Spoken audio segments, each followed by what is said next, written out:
69번째 말씀, 나사로야 나오라 하는 제목으로 말씀을 드리겠습니다. 지난주 말씀을 좀 복습하면은 우리 예수님께서는 그 예수님이 사랑하는 자 나사로가 병들었다는 소식을 듣고 당장 달려가서 치료해 주실 것 같았는데 그렇지 아니하시고 그가 죽은 후에 베다니에 오셨습니다. 왜 그렇게 했을까? 그것은 우리 예수님께서 그의 제자들에게 우리 예수님이 어떤 분인지를 믿도록 하기 위해서, 다시 말하면 우리 예수님은 그저 사람에게 필요한 것이나 제공해 주는 그런 분이 아니라 죽은 자도 살리시는 생명의 주인이시고, 또 우리 주님께서는 얼마든지 그런 놀라운 능력을 행하실 수 있는 분이라는 것을 제자들이 믿을 수 있도록 하시기 위해 조금 기다리셨다가 그가 죽은 후에 베다니로 가신 것입니다. 그리고 더 나아가서 우리 모든 믿는 사람들에게 예수님은 어떤 분인지를 또 믿도록 하시기 위해서 그렇게 하셨다고 생각이 됩니다. 우리 예수님께서는 25절 말씀에 그렇게 말씀하셨죠. 나를 믿는 자는 죽어도 산다. 나를 믿는 자는 죽어도 산다. 여러분들, 죽어도 산다고 하는 이 말은 두 가지 의미라고 말씀드렸습니다. 첫째는 육체적인 부활이죠. 죽어도 산다는 말은 육체적으로 죽은 자도 우리 주님의 능력이 임할 때 얼마든지 일어날 수 있다. 그런 뜻이라고 말씀드렸습니다. 그러나 우리 예수님께서 보편적으로 그런 일을 하시진 않아요. 왜냐하면 우리 하나님의 말씀에 너는 흙이니 흙으로 돌아가라 그랬어요. 우리 모두는 흙으로 돌아가야 되는 삶을 살고 있어요. 그러니까 죽은 다음에 우리를 일으켜 세우실 수 있는 능력이 우리 주님께 있지만 보편적으로 그렇게 하진 않는다. 그럼 왜 나사로는 그렇게 살려주셨느냐? 그것은 나사로는 계시의 도구, 계시의 방편이라고 말씀드렸습니다. 무슨 얘기냐 하면은 우리 예수님께서는 얼마든지 죽은 자를 살려내시는 능력이 있다는 것을 나사로의 죽음을 통해 보여주실 거예요. 그리고 두 번째는 이 나를 믿는 자는 죽어도 산다는 이 말은 우리가 육체적으로는 하나님이 정한 수명을 다 살고 육신을 벗고 이 영으로 주님 앞에 가게 되지만은 이미 우리가 살아있는 동안에 예수를 믿었다면 이미 영생, 죽지 않는 영원한 생명은 시작된 것이다. 그것을 우리에게 분명하게 교훈해 주시기 위해서 나사로가 죽을 때까지 기다리셨어요. 2024년 한 해 동안 저와 여러분들은 이 현재라는 시간 속에서 우리는 이미 영원히 사는 길로 들어섰다. 이것을 믿으시면서 승리하시는 한 해가 되기를 간절히 바랍니다. 오늘 본문은 예수님께서 이제 나사로가 죽은 다음에 베다니에 도착하신 다음에 일어난 일들을 기록하고 있습니다.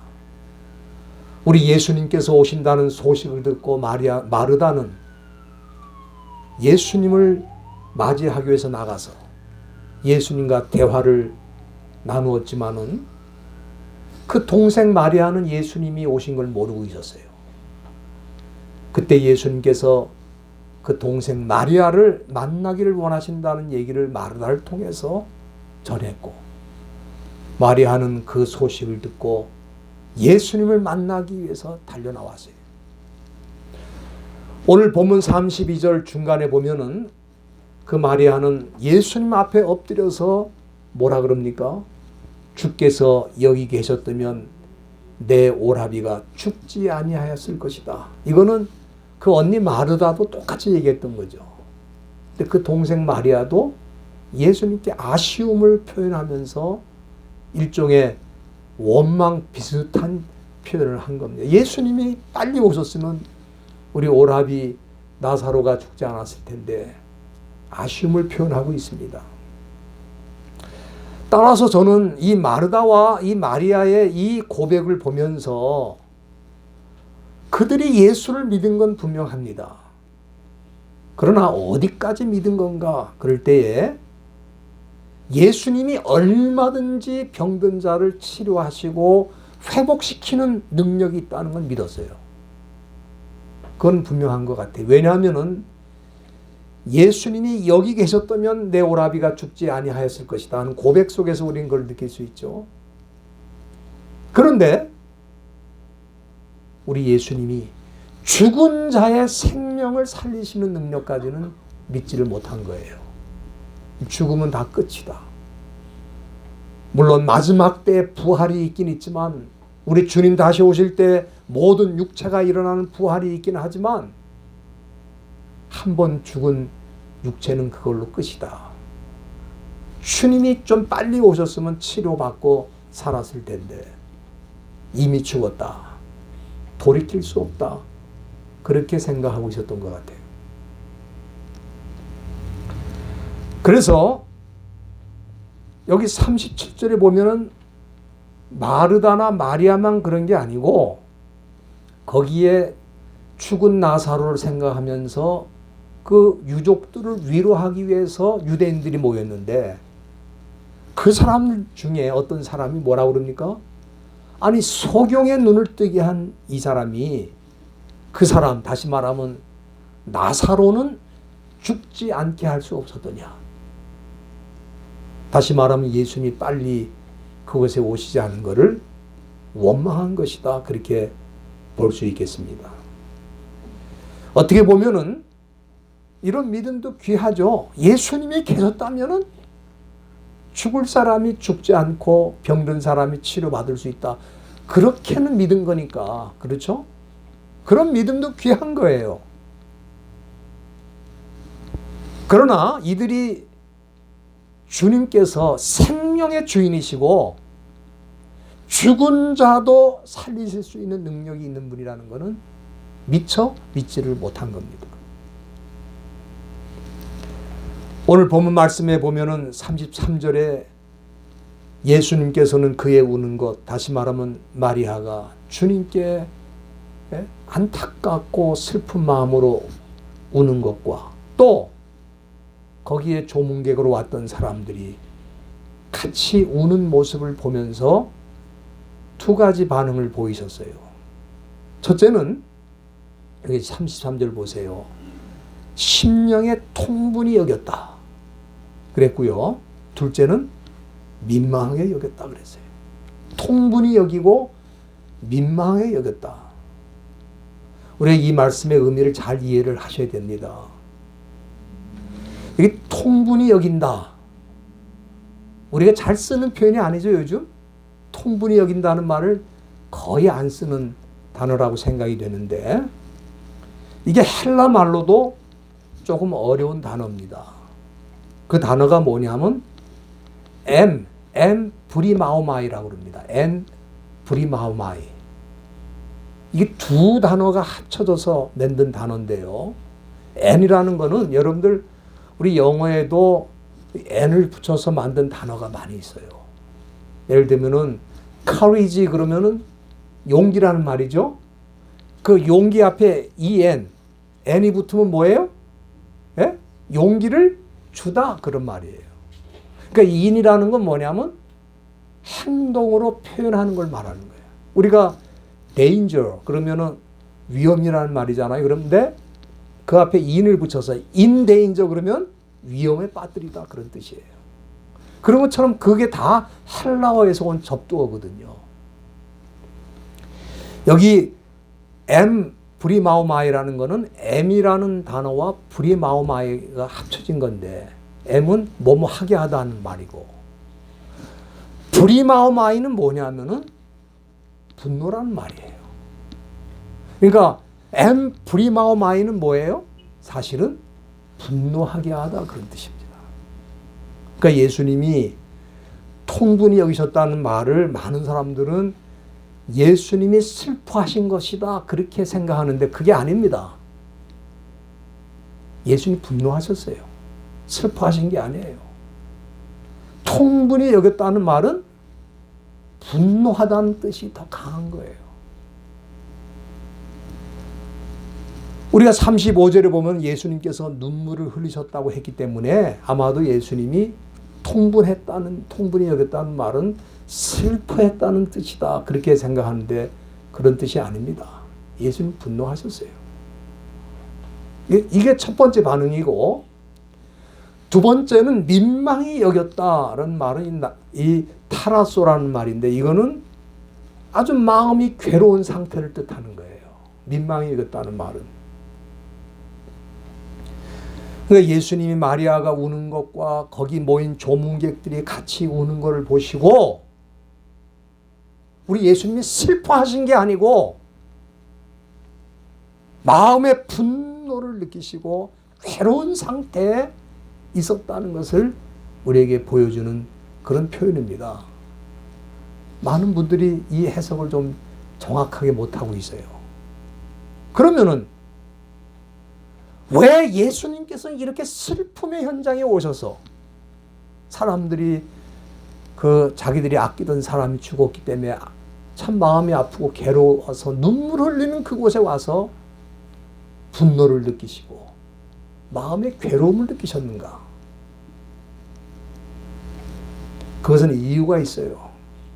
왜냐하면은 이 사람들이 예수님을 믿는 것처럼 말하고 표현하고 있지만은 실제는 예수님을 믿지 못했고 예수님의 뜻을 이해하지 못했기 때문에 우리 주님이 분노하시고 괴로워하신 거예요. 그 근거는 우리가 본문에서 찾을 수 있습니다. 32절에 보면은 예수님께서 여기 빨리 오셔서 여기 함께 계셨다면 내 오라비가 죽지 아니하였을 것이다. 이건 예수님에 대한 신앙 고백입니까? 아니면 예수님을 향한 원망입니까?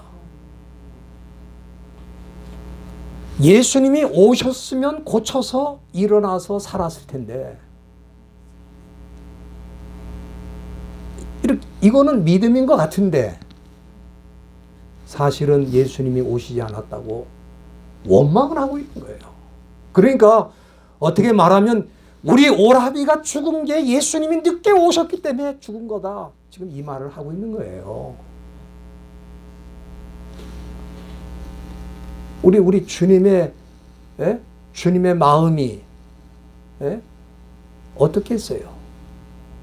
그렇죠? 믿는 것 같은데 사실은 주님을 온전히 믿은 게 아니다 이 말이에요. 그리고 36절 후반절에도 보면 사람들이 뭐라 그럽니까? 보라, 그를 어떻게 사랑하였는가. 다시 말하면 예수님이 나사로를 사랑하시고 아끼신 거는 그 동네 사람들이 다 아는 거예요. 예? 그러면 이렇게 사랑하는 나사로라면은 그가 죽기 전에 오셔서 치료할 수 있지 않느냐? 아니 눈을 뜨게 하신 분이라는데 그 소문을 다 들은 거예요.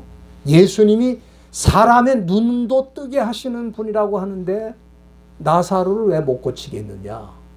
빨리 오셨으면 그 사랑하는 나사로를 치료하지 않았을까? 이것도 역시 예수님을 향한 원망 아닙니까? 그래서 그들이 울며 불며 이런 말들을 할 때 우리 예수님의 마음이 얼마나 괴롭겠어요. 저는 이 시대 신앙인들도 마찬가지라고 생각합니다. 어려운 일, 힘든 일 당하면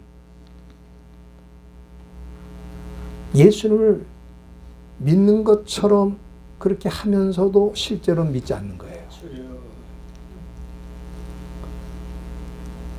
마치 마리아가 주께서 여기 계셨다면 내 오라비가 죽지 아니하였을 것이다 하면서 우리가 어려움 당하고 힘든 일을 당하고 괴로운 일을 당하고 심지어 가족들이 병들고 쓰러지고 죽을 때 주님이 우리를 마치 돌아보시지 않아서 그런 일이 일어난 것처럼 우리는 원망하고 불평할 수 있다 이 말이에요.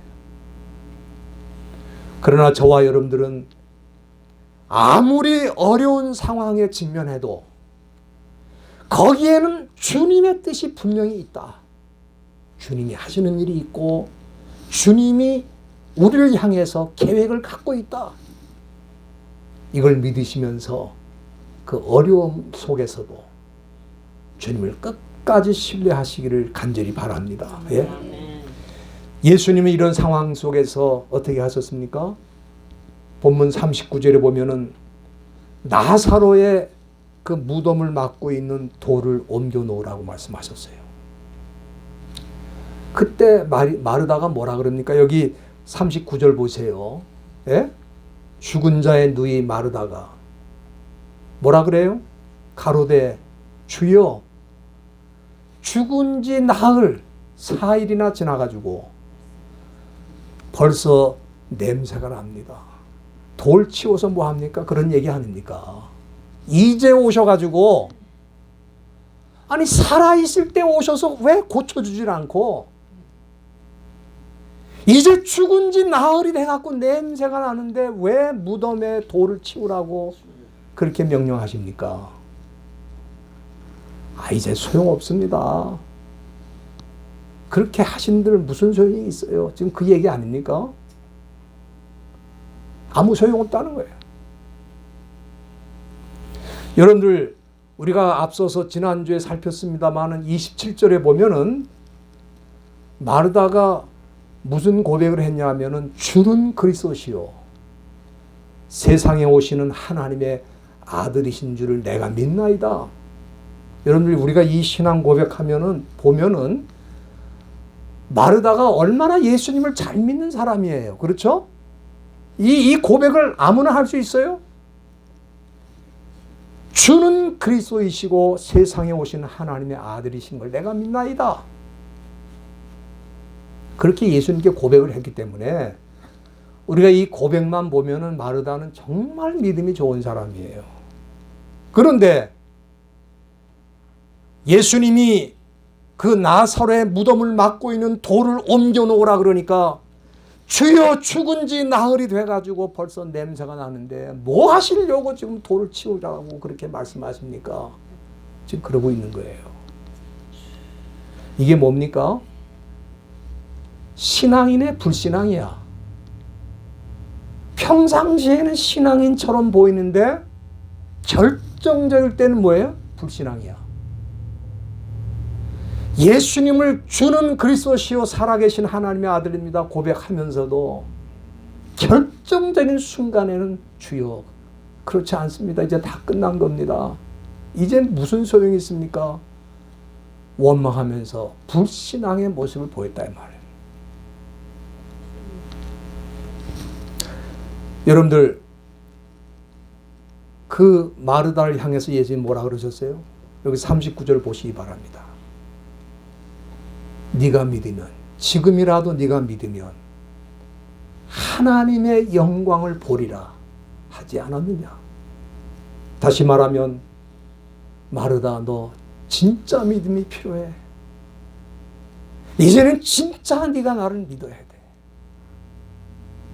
네가 믿으면 하나님 하시는 일이 나타나고 하나님의 영광이 나타날 거야. 지금 그 말씀하시는 거예요. 우리가 2024년 교회 표어가 믿음으로 행하라 하는 표어를 우리가 가지고 한 해를 출발하는데 정말 저와 여러분들이 믿는 신용이 아닙니다.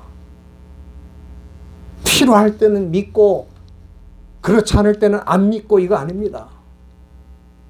믿을 만한 건 믿고 믿을 만하지 않으면 안 믿고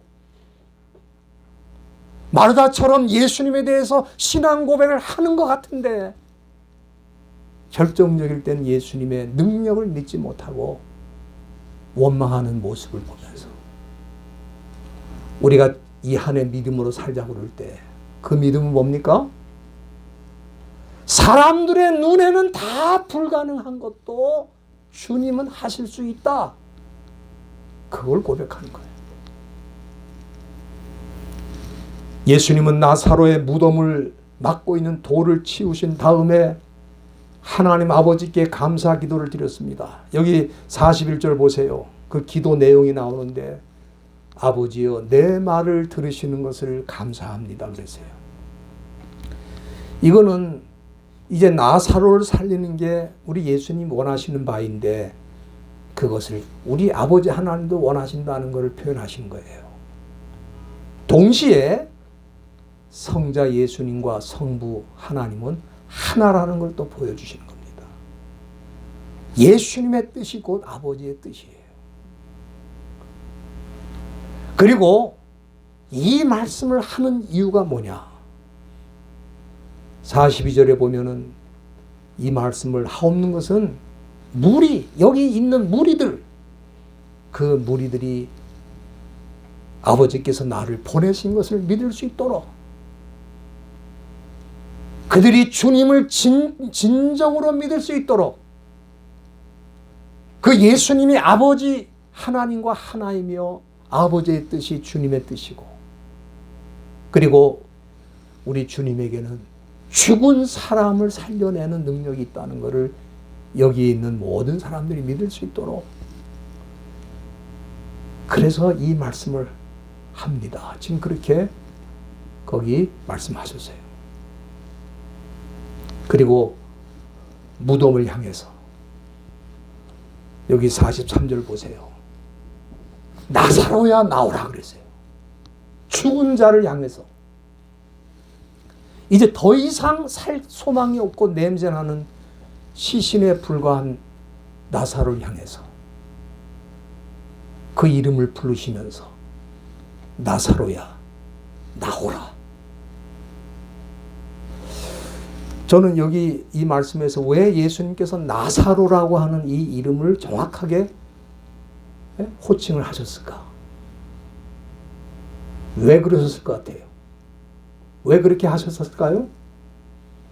만약에 나사로의 이름을 부르지 않고 그냥 나오라 그러면 거기 무덤에 있는 시신들이 다 나오는 거 아닙니까? 제가 농담으로 말씀드렸는데 사실은 우리가 고린도전서 15장 52절에 보면은 마지막 날 주님이 천사들이 나팔을 불 때 우리를 다 부르십니다. 그땐 누구나 일어나야 돼요. 누구나 다 일어나는 시간이 옵니다. 그건 마지막 때. 주님 다시 오실 때의 일이고 지금은 누구만 일어나면 돼요?